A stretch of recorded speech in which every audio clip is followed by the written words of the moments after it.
Good afternoon, everybody. My name is Donna Fiesel, and I'm your host of Donna's Edge Talk Show, where truth matters. You can find us on Fox News affiliate, syndicated television, and that is through Abundant Television, found on Roku, Apple TV, and Amazon Fire. And don't forget the podcast on thenewscasters.com. Continue with all the social media, all that good stuff. You can still find us that way, because I don't want you to get in trouble watching the show at work. So you can go to Facebook.com if you want to see Attorney Don Brown in some of the previous shows. All you got to do is go up to the search area, type in Donna Fiesel, Don Brown, and you'll find every one of those shows. But again, thank you so much for watching. I've got Don Brown with me, and this man has been on the road. And North Carolina is loving you, Don. Don is an attorney, he's an author, he's a speaker, and he's a candidate also for U.S. Senate. Thank you so much for being with us, Don. Good to be here, Donna. It's always good to be back with you and Phil. Even though I've been on the road a lot, we're meeting a lot of great patriots out there. There's a great love for this country, and we're going to get it turned around. But there's still a great battle in front of us, and what a week it's been for sure. Oh, absolutely. You know what? So many things are happening in this country right now, and you're the guy for it. You're the guy who can make it. And by the way, thank you so much for your service. What do you think about what happened over the weekend, Trump? I think it takes a rare president with a rare degree of courage and bravado to pull off what the president pulled off. And he said for over 10 years that Iran cannot have a nuclear program. We actually started that program back when Eisenhower was there, but it was limited to small nuclear medical type of research. When nuclear medicine is used and nuclear materials are used in some sorts of medical research, and never meant to be anything that would be close to weapons grade uranium. And they moved it up to 60%. They continued to enrich the levels, and they were right on the verge. And Trump had an opportunity, and he showed the might of the U.S. military. He acted within his constitutional authority, despite what you're hearing from Democrats and even some Republicans. And now he's made it clear he's not interested in ground troops, not interested in a prolonged war. But he acted the way he acted, and the world's a safer place today for it, Donna, for sure. Absolutely. With zero folks losing their life. I mean, it's phenomenal the way the whole thing happened. So salute to him and that great team of people who handled it. Absolutely. One of the great historic moments in the modern history of the U.S. military, for sure. The use of those B-2 bombers taking off Missouri, coming in using tactical deception. And the thing about it is, not only did the Iranians not know that we were there, but neither did the Russians or the Chinese. And I think this is not only a real practical victory, attacking not really people so much, but a very dangerous program that was threatening the world. But it's also a strong signal to the rest of the world that America is back with a commander-in-chief that means what he says and says what he means. He wants peace. He's never been a proponent of war or prolonged wars, argued against the Iraq war and the Afghan war from the beginning. And, you can trust him to make the right decision because of his track record. And we're proud to be an American today because we have the greatest leader on the stage of the world, one of the greatest presidents in American history. And we're living in a very historic time. And you and I are fortunate to be here, Donna, when we are. Absolutely. What did you think of his response after the whole deal was done, when he had that platform of guys behind him? Well, I mean, he has one of the things that we've seen in this administration is that the assemblage of cabinet talent, I think, is the best in American history. And between J.D. Vance, my friend Pete Hegseth, and Marco Rubio, those guys are sharp. They're younger. They're part of a next generation. And Trump is raising up the next generation of MAGA. There's a method to his madness, and all those guys are talented. The issue is who's going to be JD's running mate. Is it going to be Rubio? Is it going to be Pete? Might it be Governor DeSantis? It's just a question of who, or maybe even Secretary Nunn, I'm still a big fan of hers. But it's an impressive array of talent. The Pentagon pulled this thing off. They executed it flawlessly. It was done in such a way that there was zero leaks. Very proud of Pete for the job that he did in his first major military strike, and hopefully the only one he's got to be involved with during his tenure as Secretary of State. Could not be more proud of our United States military, United States Air Force, and our United States Navy. I understand it was USS Georgia that fired those Tomahawk cruise missiles, probably from the Arabian Sea at the site undisclosed. So we salute the Navy and the Air Force and all of our armed forces in pulling this thing off and pulling it off to with a precise accuracy and with absolute smashing success and under the cover of darkness. So it was a great moment for the U.S. military and for this commander-in-chief. I think so too. The previous administration, we were the laughing stock of the world, with the folks, men coming in with short skirts on and high heels was not really a good thing. But to see those men standing behind President Trump was just, I don't know, it gave us all a lot of confidence. Yeah, and this shows what a difference there is between real strong leadership and the type of jelly-spined, liberal socialist junk that we had in the White House just, a few months ago. Real leadership can make a night and day difference in a short period of time. That's a lesson that we should all carry from this. And as Americans, we should be proud of where we are today and what we've seen. And the entire world is, this is something that not only benefits Israel, of course, the small state, Satan in the United States, the so-called great Satan, as Iran had called us and threatened us, but the entire Arab world. The Iranians are of the Shia sect of Islam, and most of the Arabs, the Saudis, the Qataris, the UAE, the Egyptians are Sunni, and they are rival factions within the world of Islam. There's no love lost there. We have multiple military bases still in these petroleum-producing nations there in the Arab world, Saudi Arabia, Qatar, and other places. And so the Israelis and President Trump did those folks a favor as well, because next to us and Israel, Iran actually hates the Arab world of Sunni Muslims about as much as they hate us. And so it's been a real stabilizing force, a dramatic change in the geopolitical landscape of the world, probably with the world's, certainly the world's greatest sponsor of terror, essentially decapitated from at least its potential for a nuclear weapon overnight. And of course, the president is doing everything he can now to make sure that he, as he said, this is not an attempt to enter into prolonged war. It's a limited military strike for the protection of the people of the United States and others, but primarily for the American people. And we'll relish in it. We'll see what's going to happen. The Democrats have open borders. The Democrats are the reason that the Iranians had. They were on the cusp of nuclear weaponry capability. The Democrats, Obama and Biden, gave them billions. And then they opened the borders, and between 12 and 20 million illegals poured into this country during the Biden administration, a number from Iran. I had some little girl call me a racist the other night. These ignorant fool Democrats have no idea what they're talking about. There are illegals here from every country in the world, and you got to be concerned about some of these Muslim countries where Sharia law is in play, and when they take this Islamic ideology to extremes, they're happy to kill Americans or anybody else who doesn't convert to their religion. So, the FBI is going to have to be vigilant. I suspect there are terrorist cells in the United States. We hope and pray that none of them act up. But the president made a calculated decision. Obviously, he was convinced that they were on the verge of being able to go to take that uranium and turn it into something that's weapons grade very, very soon. And one point that I've made in a couple of talks that I've given since then is that even though Iran currently, as far as we know, is, and I'm relying on General Flynn and others on this for this intelligence, but they don't have a missile that can strike deep into the heart of the U.S. However, the real danger is that we don't have any defenses at all to the threat, I should say, of an electromagnetic pulse attack. The Iranians, if they developed a weapon, could have put one on us, in orbit on a satellite, detonated it over the middle of the country, and taken out our entire power grid. And so this was an action that had to be done, in my opinion, for the defense of the United States, as well as for Israel or for other countries as well.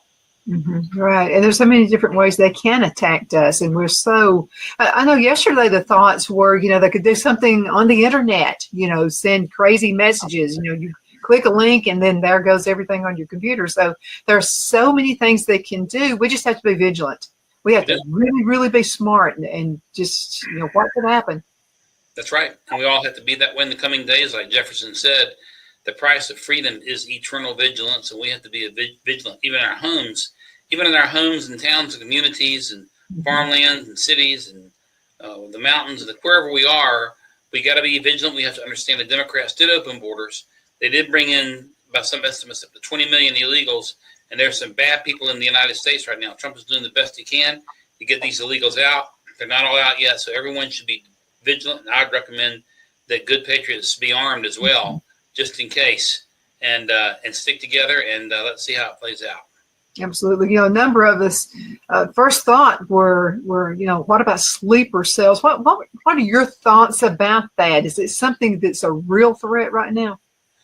I believe that there's credible evidence that there have been sleeper cells, Islamic sleeper cells in the United States. Credible evidence of that. In fact, we have credible evidence of one not far from where I'm sitting now in my studio in Charlotte, that there may be one or two in York County, South Carolina. And now whether or not those sleeper cells are going to act out or not is a separate question. But it's a dangerous situation. And we've got to be constantly aware 24/7 of the danger of this radical jihadist philosophy.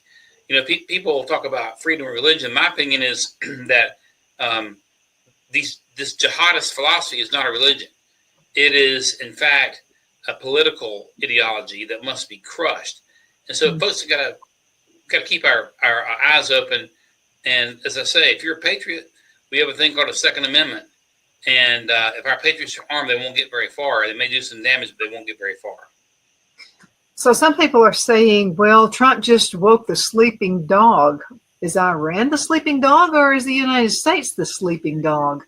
We certainly were a lazy, sleeping, worthless, at least our government, I should say, at least the purported United States government under Joe Biden. I never considered him my president, but that government was a worthless, sleeping hound dog with a bunch of fleas and ticks, ready to turn a blind eye to Islamic terror, to communist infiltration, or to any other philosophy or movement that was hell bent on attacking and killing Americans. There were literally dozens and dozens of attacks by Iranian forces even on U.S. bases during the so-called Biden administration without real reprisal, and it's been a real problem. Now, awaking a sleeping dog in the way these Democrats are talking about it, if there's a sleeping dog awakened in terms of sleeper cells, it's the Democrats that allowed the sleeper cells to fester to begin with, and it is the Democrats that gave the Iranians money to build this bomb as they were trying to build to begin with. So if anything's awakened that's potentially harmful within the United States, it falls squarely on the shoulder of the Democrats and their foolish immigration policies. This has been going on for decades. I graduated from high school in 1977, and I remember thinking, you know what? There's not going to be another world. There's not going to be a United States in 2 years. Because my family's very political, and we would sit around and talk about it for hours, about Iran and the whole thing going on there. Why did it take this long, and why was President Trump the only one that could make it happen? President Trump is a rare president among presidents who is one of our strongest and most forceful presidents in American history. He is in a very small handful of presidents who are not just larger than life, but much larger than life. Washington, Lincoln, Jefferson, Reagan, certainly the other great president of our lifetime, to a degree, John F. Kennedy, but Trump is the most decisive and insightful of them all. The reason that nothing is done, the Iranian nuclear program was begun really in the late 50s, again, for research purposes, when we were allies with the Shah and Eisenhower was working with him. When the Iranians came in and took our embassy in 1979 under Jimmy Carter, Carter was a very weak, jelly-spined Democrat who should be very grateful to Joe Biden and Barack Obama also, as far as I'm concerned, because now Carter, can make, Carter, I guess he went to see Jesus and God bless him, but he could have made the argument that there are other Democrats weaker and worse than him.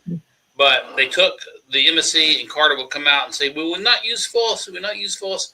And they tried one mission, the Desert One mission, which failed because the choppers flew in too close to the sand, or were sucking sand up. And I was in Washington, D.C.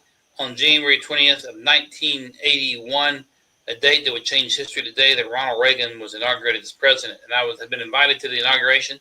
I was still a junior at the University of North Carolina, And I remember very, very vividly the inaugural parade was delayed for like 3 hours. Why is this? Because as soon as President Reagan was sworn in, he was swept away to a meeting of his National Security Council because the Iranians, after having embarrassed the weak Democrat Jimmy Carter, were anxious to get those hostages on a plane and get them back. Because, whereas Carter would say, we would not use force. With Reagan, I'll never forget this. When Sam Donaldson asked him after he'd been elected, but before he was inaugurated, he said, Governor Reagan, what are you going to do about the hostages? Reagan said, well, Sam, that's for them to go to bed wondering every night. And the Iranians knew, great. Right, the Iranians knew strength, and they knew that Reagan was liable to wipe them off the face of the planet.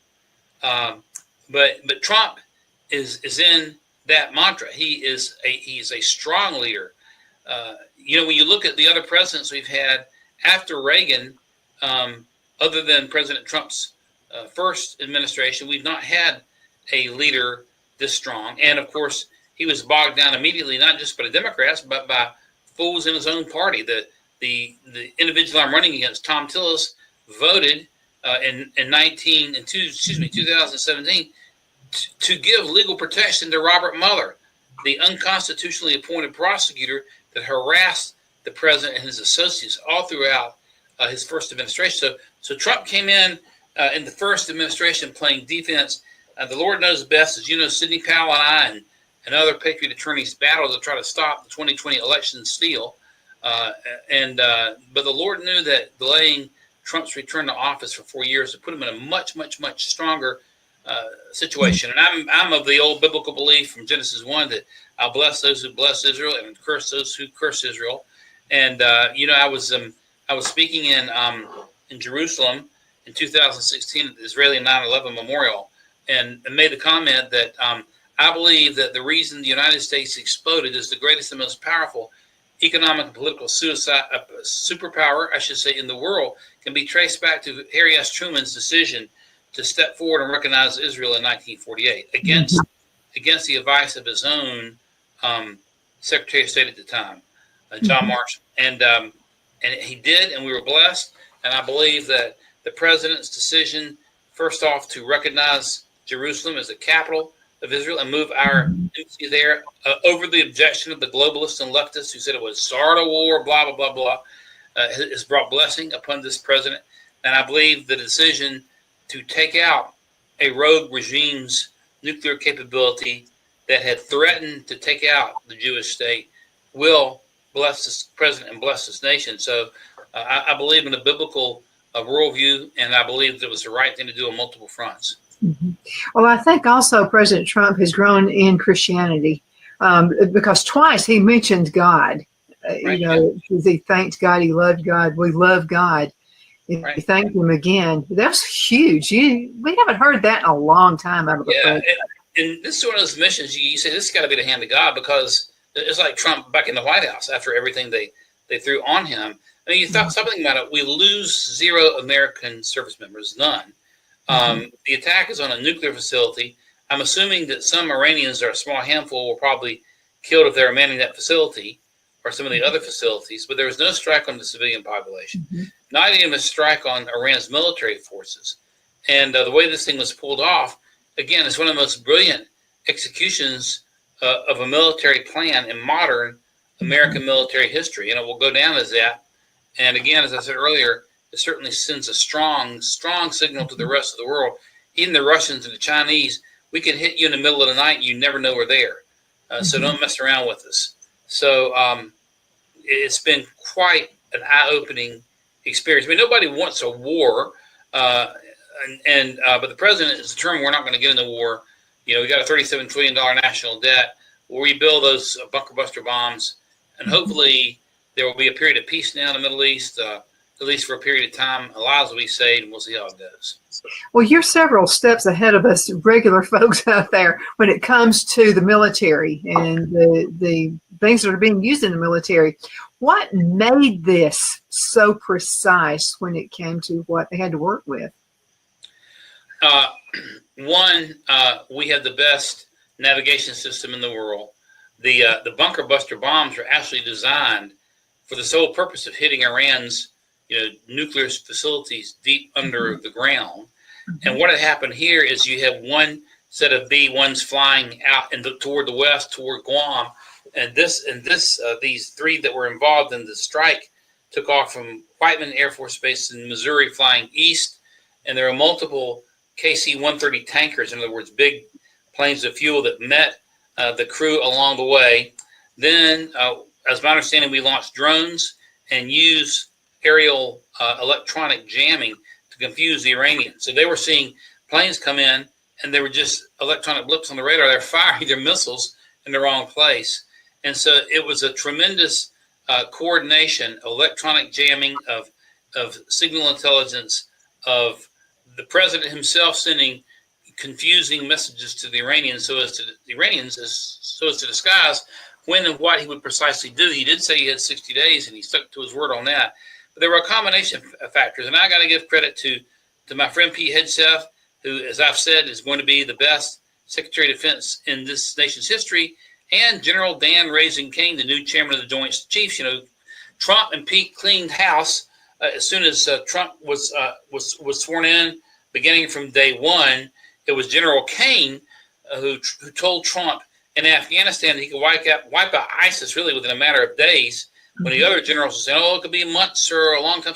And so Kane impressed Trump, and so I think we've got the best SecDef and Chairman of Joint Chiefs combination in the U.S. military that we probably have ever had. When you look at the unique strengths of those two positions, Chairman of Joint Chiefs being the President's principal military advisor, and the Secretary of Defense being the number 2 guy in the chain of command, and Pete's actually the chain of command and gives the orders for the execution of the strike. So I think you've got a lot of talent. You've got a lot of sober-minded, clear-headed, clear thinkers who will execute a mission without boast or bravado, but they'll execute it, and they're professional about it. And we're very, very fortunate that this commander-in-chief has cleaned house at the top of the Pentagon and put in place some pretty competent guys that we can sleep at night knowing that we've got some great professionals at the wheel. I think so too. Another great leader, you can look at his family and how his family reacts. So you and I are friends. I'm always seeing you with your kids and grandkids, and it's heartwarming. It really is. But the same thing also applies to President Trump. While I'm sure his kids are not perfect, mine's not perfect either, they're most certainly not Hunter Biden. Most certainly. So there's something about the leadership for someone who has kids who really look up to them, like Trump, and like your kids do. That's another reason I like you, Don. It's another reason. So that plays a factor in the success, I believe, and how someone is able to run a country or to run a state. Yeah. Well, I mean, those who know the president the best is immediate family. I love him, admire him, look up to him. Even his 2 ex-wives, Ivana Trump, who recently passed away, fully supported him. Marla Maples fully supports him. He touched a lot of lives. And, there are still those virulent anti-Trumpers out there that think he's the second coming of the devil himself. But we hear all these stories all the time about what a real big golden heart he will have behind the scenes. I heard a story the other day of one of those construction workers who had a kid and trying to buy a house, and next thing you know, he got a note in the mail that his mortgage had been paid off, and it was Trump that had done that as a businessman running the Trump companies. And again, the president is a transformational leader. One of the top 5 presidents in history, in my opinion. I mean, the presidential greatness, of course, it's always subject to debate, and it depends on the period of time. Lincoln was there in a unique period of time. Certainly Washington was, Jefferson, and you can look at a number of others as well. You even got to throw in there FDR as a wartime leader, although FDR did more damage to this country probably than any single president with the New Deal. But in terms of when you begin to debate presidential greatness in terms of acts they had to take or situations they found themselves in at certain periods of time, Trump's a top 5 guy, maybe even higher than that. And as I mentioned, I was speaking to a couple of Republican groups over the last couple of days. I was in Pender County Saturday night, and I was actually in Onslow County, home of Camp Lejeune, the big Marine base there last night. And I pointed out last night, we've got one Republican president on Mount Rushmore. That's Lincoln. We ought to add, actually, correct that. We got two, because Teddy Roosevelt's Republican. But isn't it interesting that 2 of the 4 presidents on Mount Rushmore are Republican? Think about that. But we ought to add 2 more, and those are Ronald Reagan and Donald Trump. They ought to both be there. And maybe one day we'll live to see that, Donna, but I'll continue to push that. In fact, if I'm elected to the Senate, I'll push that.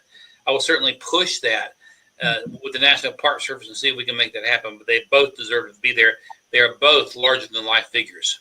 Mm-hmm. Absolutely. One more thing about Trump, and then I want to get back to you and running for office, because this is extremely important for the state of North Carolina and beyond. And this is about, now, President Trump was pretty upset this morning. Ceasefire. What's the latest on that? What have you heard? Well, I was coming in from an event. I was in, as I mentioned, in Jacksonville last night and spent the night in Whiteville, North Carolina. So I was listening to satellite radio coming in to the Charlotte and Union County areas this morning. And, it appears the president wants a ceasefire. There were some missiles fired back and forth. The Iranians fired some missiles. Bibi launched a bunch of planes, was going to hit back hard, and apparently pull those planes back. Whenever there's a ceasefire, whenever a ceasefire is announced, it can be sort of sloppily executed. Somebody will get trigger happy, somebody else will get trigger happy. The thing about President Trump is, first of all, he does want peace. There's no question about that. What he did with the Abraham Accords is off the chart. He should have won a Nobel Peace Prize for that. And in fact, he should win the Nobel Peace Prize for taking out the Iranian nuclear program. And he deserves a Nobel Peace Prize. He doesn't like to see people get killed. He doesn't like to see the war between Ukraine and Russia, because so many Ukrainian and Russian soldiers have been needlessly slaughtered. So he wants peace.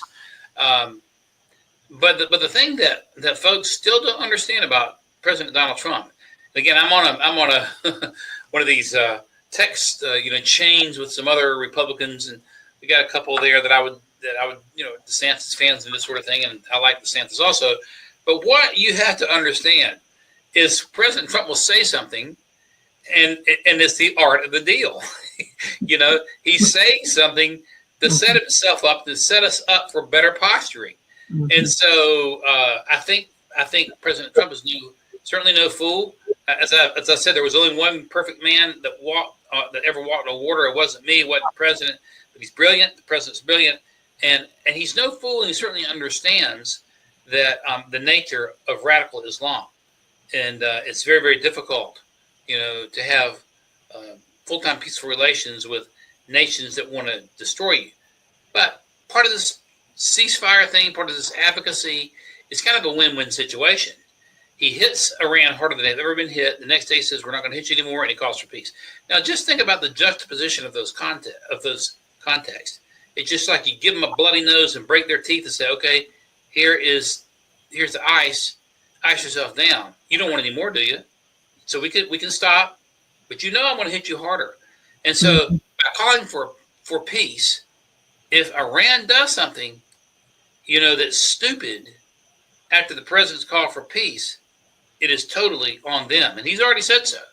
So again, I believe it's genuine, but I also believe, as I explained to those guys on the thread, I said, you guys don't get Trump yet, do you? Go read the article. You don't get him. You just don't get him.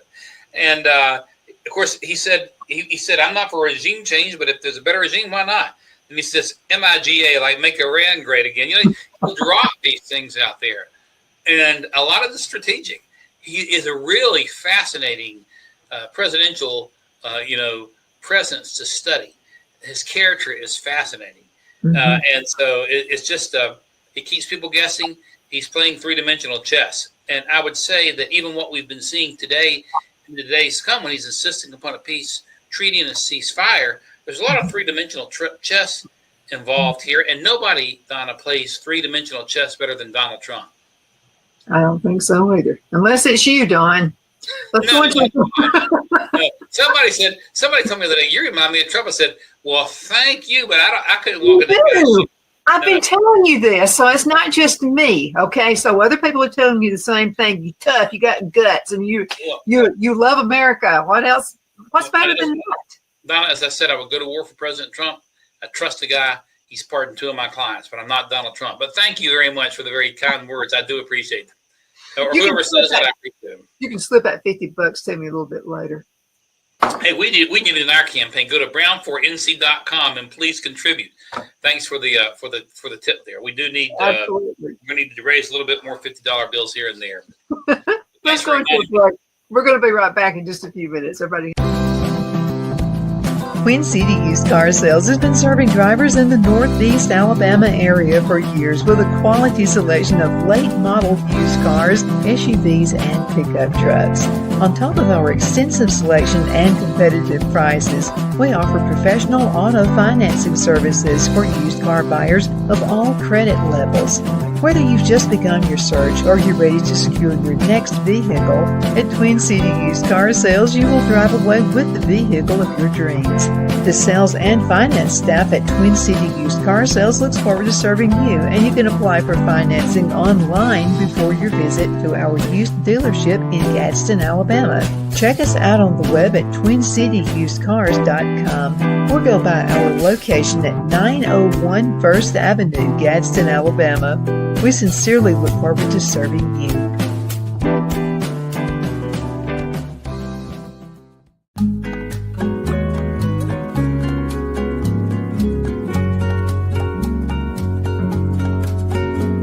At Lamone's Mexican Restaurant, located in Henniger, Alabama, and voted Best Mexican Restaurant of DeKalb County, Alabama 2020, we're here to serve you with authentic Mexican cuisine. Order easily online by going to lamonsmex.com or call 256-657-3999 to place your order. We're open Sunday through Thursday 11 a.m. to 9 p.m. and Friday and Saturday 11 a.m. to 10 p.m. Whether you're celebrating a cozy date night for 2 or a celebration for a crowd, at Lamone's you'll love our atmosphere and friendly servers. Thank you for dining with Lamone's Mexican Restaurant.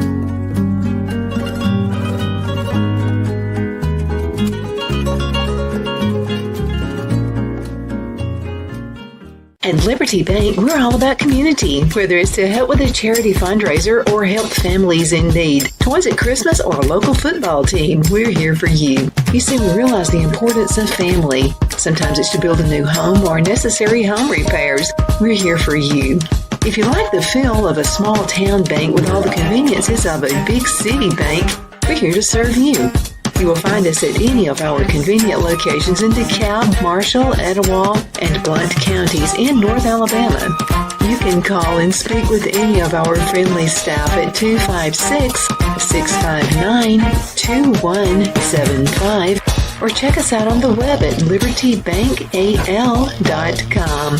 And thank you for your support of our community. Member FDIC Equal Housing Lender.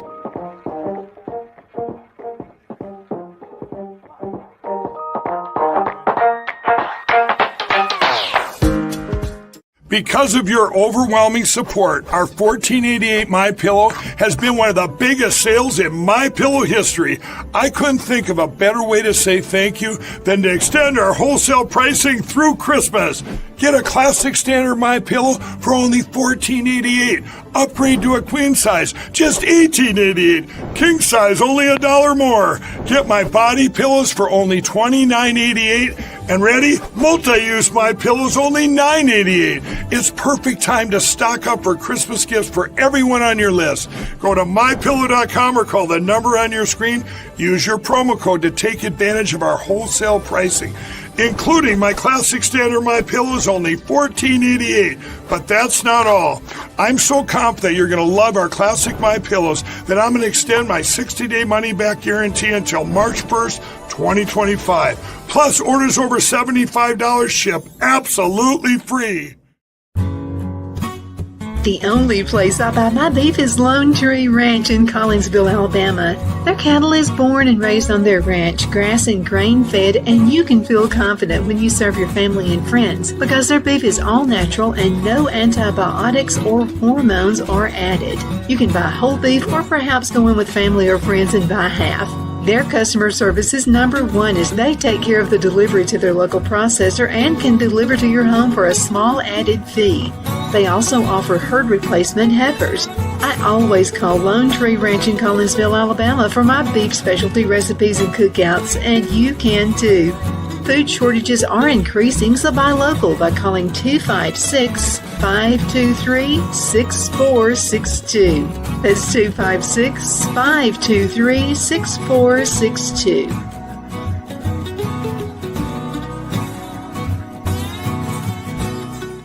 Welcome back. My name is Donna Fiesel, and I'm your host of Donna's Edge Talk Show, where truth matters. Thank you so much for watching every day, Monday through Friday, beginning at 2 p.m. on the Central Time Zone or Eastern Time Zone, as I get to ride home with you in the afternoon. Continue sending emails. I treasure those. Donna@donnasedge.com. Donna@donnasedge.com. My friend Don Brown is with me. The Dawn and Donna Show is effective right now, so go ahead and check it out. You know, anytime you would like to see any of the past shows with Don Brown, all you have to do is go to the search issue on Facebook. Type in Donna Fiesel, Don Brown. You'll be able to pull up every show we've ever had. So if you want to go back and see some of those select shows, I would admire you to do that. Don, thank you so much for being with us, and you are a candidate, U.S. Senate. I've got a question. I want to, about Thom Tillis. I'm confused. Why does he still have R at the end of his name? Why is he he sounds like a Democrat to me. I'm not being mean or facetious. I'm just saying I'm a person on the outside looking in, and something's wrong with that. Yeah, and Donna, I've been told by somebody who should know that the president refers to Tillis as his, quote, favorite Democrat. We don't know what's happened with Tillis. I can tell you, I mean, if you look in the first administration, Tillis, Tillis wrote legislation to protect Robert Mueller, who became the president's number one nemesis, or one of his nemesis, one of his many, many nemesis in the first, administration, unconstitutionally appointed. Yet Tillis protects him. Tillis fought the president on the border wall. Tillis fought the president on immigration. He wanted the pathway to citizenship. He wrote an op-ed against the president, saying the president should not declare an emergency at the border. He tried to torpedo the nomination of my friend Pete Hegseth, our great Secretary of Defense. He did torpedo single-handedly the nomination of Ed Martin, because Ed Martin, frankly, was going to investigate J6. And as you know, Donna, I'm a J6 attorney. I've represented J6 patriots in court. Just about all of them, all they did was walk in and walk out of the Capitol. They were treated like animals by the Democrats. Tillis has a hatred for J6 patriots. So we don't know the answer. We don't know what's happened to him. I can tell you, I've been in 30-some counties in the last 3 weeks and speaking to Republican groups. Tillis is universally disliked in the North Carolina Republican Party. And he's not going to be our next senator. If he got the nomination today, he's going to lose to a Democrat, which is one of the many reasons we got to make a change. So I can't figure him out. Nobody else can seem to figure him out. He seems to dislike and hate Trump. And I've been told he turned some big donors off with that hatred. If you big donors are out there, you come to brownfornc.com and give me a call, and we're going to give you an America First senator to replace this guy who will have the president's back in the first 2 years of his administration, and we'll have J.D. Vance's back as well, and we'll be America First. So Tillis is it's like Churchill once said of the Soviet Union, it's a mystery wrapped up in an enigma. And Churchill's description would fit Tillis. He is indeed a mystery wrapped up in an enigma. Nobody can figure him out. He is not an America First conservative. He appears to be globalist.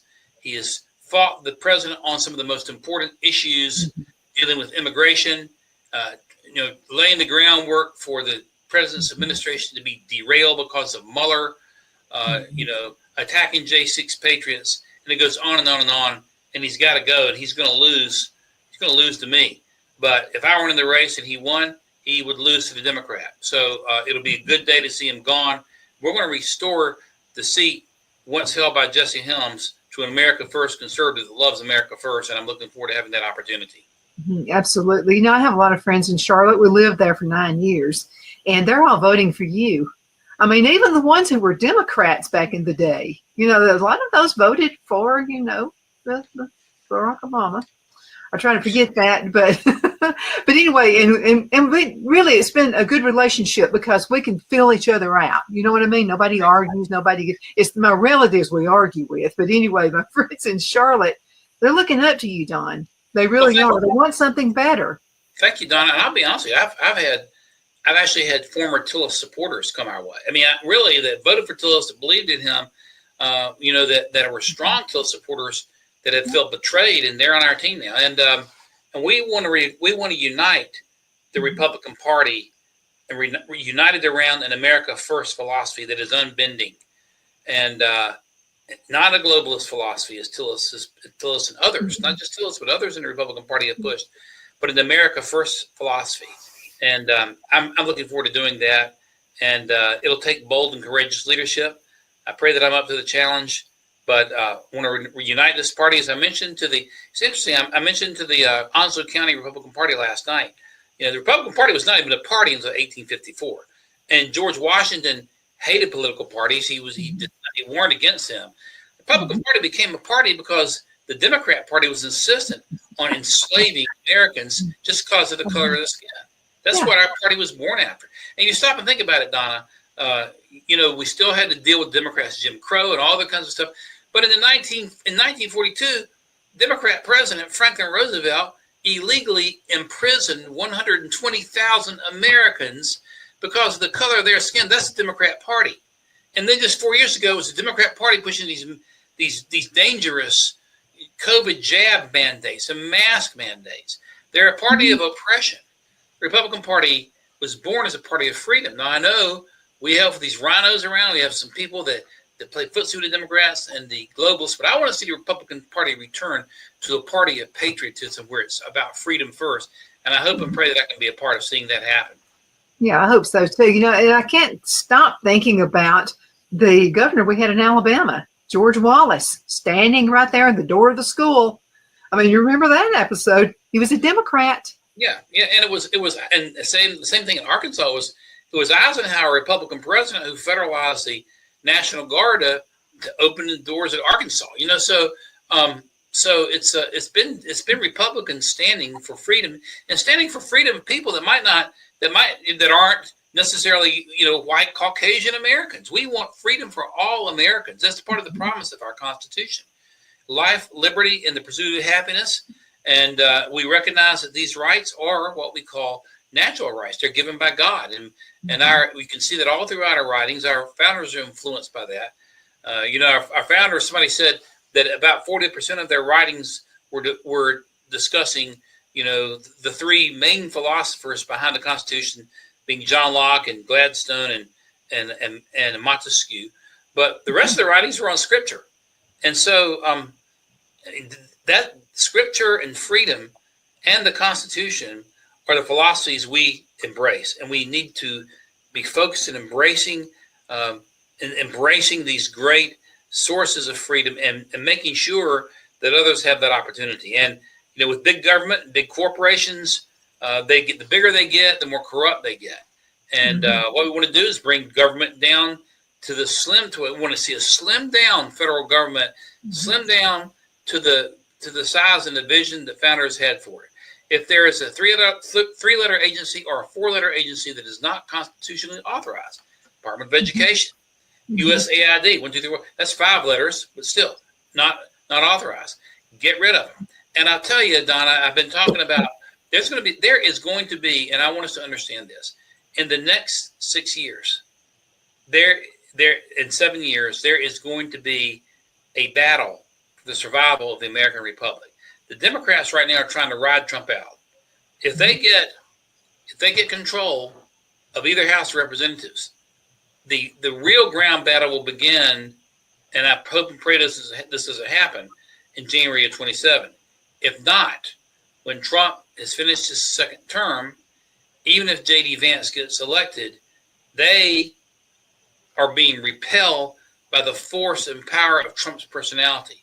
But it's interesting because I pointed out, last night to the group that it used to be that we here in the South, in North Carolina, we thought these radical, crazy, idiot, leftist, socialist, communist Democrats were all out in Los Angeles or New York or Chicago or San Francisco. Take your pick of these big communist cities. Mm-hmm. But just over a little over a week ago, we had a member of the North Carolina General Assembly stand up during this No Kings Day they have and hold up a picture of President Trump decapitated. This radical leftist communist philosophy is right at our doorsteps. and a battle is coming for the future of the republic. We've got to send patriots to the United States Congress, to the House of Representatives, and to the Senate, because this battle is going to largely take place on the floor of the Congress. Because only on the floor of Congress can we slim the government down. Only on the floor of Congress can we permanently end the Department of Education, which hasn't happened yet. Trump's defunded it, but the Congress has got to kill it. And only on the floor of the Congress, Donna, can we do what I'm really passionate about, and I know you're passionate about this too, and that's to end forever the Internal Revenue Service and to end the federal tax code. And I will take the battle to end the IRS and to end the tax code to the floor of the Senate. And, you know, Donna, as I pointed out, that's a dangerous thing to take that position if you stop and think about it. I mean, it could be physically dangerous for me. If you think about it, like Bobby Kennedy, Elon made a point before he got into the president's doghouse a little bit that made a lot of sense. He said that these NGOs, they all have the same motif. They step out there with some sort of altruistic, purpose. Save the whales, save the children, save the penguins, green energy. And they have these purposes, and they all sound good. They never save a whale. They never save a penguin. They never save a kid. They're only required to give away 5% of what they make. So they take the 5% and they give that money. If they have to give up to that. If they give that money away to another liberal organization, and they make money off their contributions tax-free on the inside. It is a big, huge racket. And if you eliminate the Internal Revenue Code, which should be eliminated, it should be zero income tax, personal or corporate. Well, then the deductions for these big NGOs goes away, and they go away. And so that's why there's going to be a battle for the future of the republic, because we have got to go back to our constitutional model in order to save this nation. And I'm prepared to lead that fight on the floor of the Senate, no matter what it costs. Well, I've been talking with some of my South Carolina friends here. We're in South Carolina. You're in North Carolina. And while we will go ahead and welcome your patriots who want to move from North Carolina to South Carolina, we're going to get a little crowded here. So you need to keep some of your patriots up in North Carolina. And the number one reason they're leaving is taxes. Their property taxes are like shooting way up. I mean, if we could just eliminate the IRS, that would help. It was you talk about fair tax a lot. I think that would be a great thing. Last night I was speaking on this very topic: eliminate the IRS, eliminate the income tax. And I had a well-meaning, Republican school board member from Onslow County pull me over toward the end and said, "How are you going to deal with these entitlements?" I said, "What entitlement?" He said, "Social Security." So first of all, that's not an entitlement. That's my money. Give me my money back. You give it back to me. But I told him, listen, if you eliminate these departments that need to go, the IRS, the Department of Education, whatever it might be, hey, if the Department of Justice goes rogue again, get rid of them too. Whatever it takes. But the departments that are unnecessary, if you eliminate them, you got money to give people their money back. They've taken your money for Social Security. They take them out. I want my money back. It's not like I'm out here taking out a handout for something I haven't given you already. It's different. That's mine. But here's the thing. I believe, first off, when you listen to Joe Rogan's interview with President Trump, as I've said before, it's one of the most amazing things I've ever heard. He talks about Civil War history. He talks about 90 rhubarb concrete. He talks about tariffs, and he points out that in the tariffs period, under McKinley, we're making so much money under tariffs. McKinley had to put together an administration to figure out what to do with the money, to put together a council to figure out what to do with the money. I think we can do it all on tariffs. But there is also the fair tax, if we need a supplement, whereby there will be a one-time charge on goods sold, not secondary, but the first time on the market, up to a certain amount. But if you eliminate the corporate income tax, so Don, if that happens, as I've said to you before, I've been in Cabarrus County, Concord, and I've asked, where's our textile industry? In Winston-Salem, where's our furniture industry? The Democrats ship them overseas through NAFTA, and the most favored nation status for China. And the World Trade Organization, they just shipped them overseas and made China an economic competitor when they weren't before. But if you eliminate the corporate income tax, these companies will come flying back in. And a lot of these companies make things, and they sell things. And if we needed a fair tax, then the money's generated at the point of the sale, but everybody's taxed the same amount. I will keep that down as low as possible. But that would cover anything that might need to be covered if you needed the extra money for Social Security. But think about this. When Teddy Roosevelt sent the Great White Fleet around the world, that Great White Fleet was paid for with money from tariffs. Yeah, Teddy Roosevelt, when he was president, Woodrow Wilson was president, when the Income Tax Act was passed. The Great White Fleet was sent around the world. The greatest navy in the world at the time was zero income tax. We can do these things with zero income tax. And here's the thing about the income tax, Donna. If you stop and think about it, the founding fathers never meant to force, now listen to me, to force interaction between individual citizens and the federal government. It was never meant to be. The federal government was meant to be the subservient, client of the states. So the federal government is supposed to work for the states, and the states work for the people.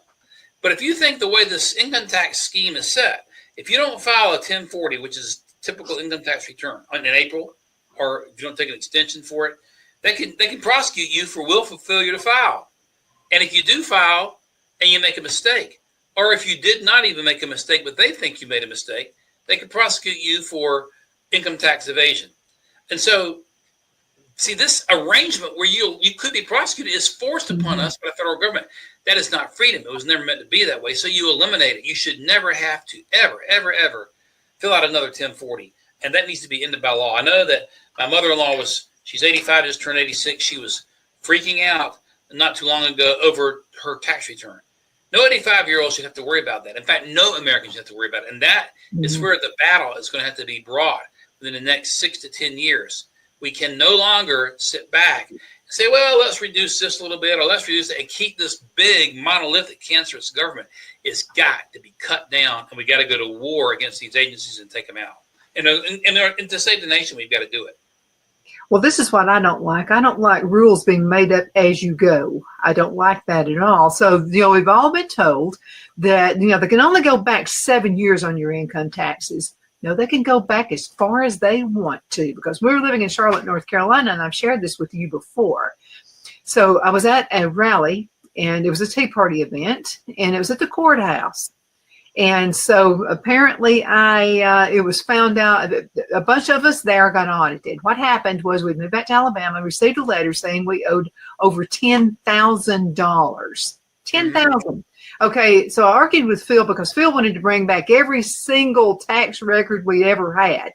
And I said, no, it's just it's boxes full of stuff. We've been in business our entire married life, and I was prior to that. And I said, it's too much stuff. And I said, we don't need all of that. Well, he argued the point with me, I don't trust the government. And I said, okay, just the ones from 7 years and on up to where we're at right now. He said, no, I'm bringing it all. I'm glad he did, Don, because we get this letter from the IRS, tells us we owe over $10,000 from 14 years ago, not 7, 14 years ago. And it was about some W-2s they said we didn't process, and we did. Well, it was left up for us to prove we were innocent. Had Phil not brought all that garbage with us, we would have been paying $10,000. It started out being $2,000, but with interest and penalties over 14 years, it added up to over 10 grand. Yeah, right. And it goes to underscore my point. The system is corrupt. They've used this corrupt income tax system. As I've said before, DOGE has shown that the deep state of the federal government is a criminal enterprise. They're spending money for condoms, for Hezbollah, or How for some insane is that? transgender phone app for some country in South America, Sesame Street, in Saudi Arabia. They've taken our money and they take it and they filter it into these NGOs, and that's because of income tax. It must be ended. It must be destroyed. And to your point, if you remember Mueller, the very same guy that Tom Tillis wanted to give legal protection to. Mm-hmm. He was trying to prosecute Trump's associates in connection with Russia so he could pin Russia, which never existed, on Trump. Well, he couldn't get anything on Paul Manafort. So with Paul Manafort, they went back over 10 years and prosecuted him on tax evasion charges. So you're right. They can make up rules in the middle of the game. This cancer must come to a close. I want to fight to eradicate this cancer, this insidious tax system that we have. Mm-hmm. It's insane. Okay, we have a couple minutes left in this segment. What would you like to tell the folks before we leave? And absolutely, how can folks donate? Thank you. Well, I want everybody to go to brown4nc.com. That's Brown, BROWN, for the word FORNC, as in North Carolina, brown4nc.com. Go there. You can click a donate button, and we are fighting a U.S. Senate titan who is an anti-Trump titan, but nonetheless commands millions of dollars.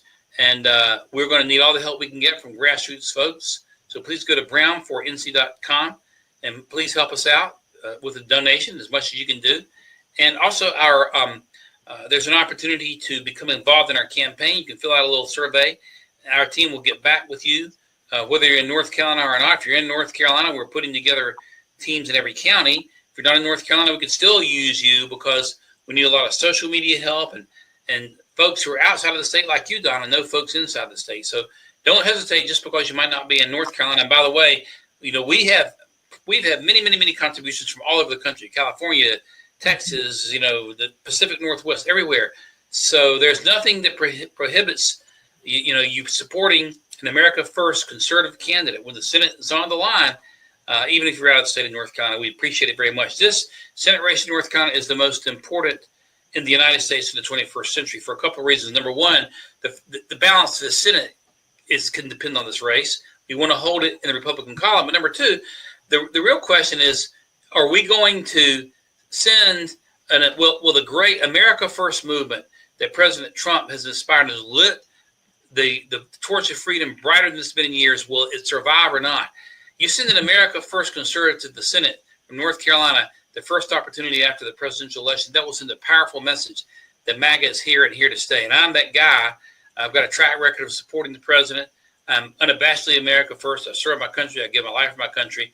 And I would appreciate the opportunity to serve the great citizens of the great state of North Carolina and the United States Senate. I know you will. What will you do the first day of the job? Probably introduce a bill to eliminate the Internal Revenue Service. That'd be the first thing I'll do.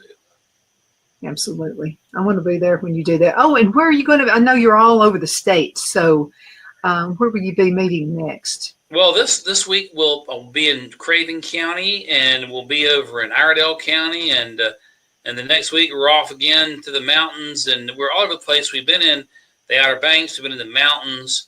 We were in Pender County down there in Wilmington. We've been to Wilmington.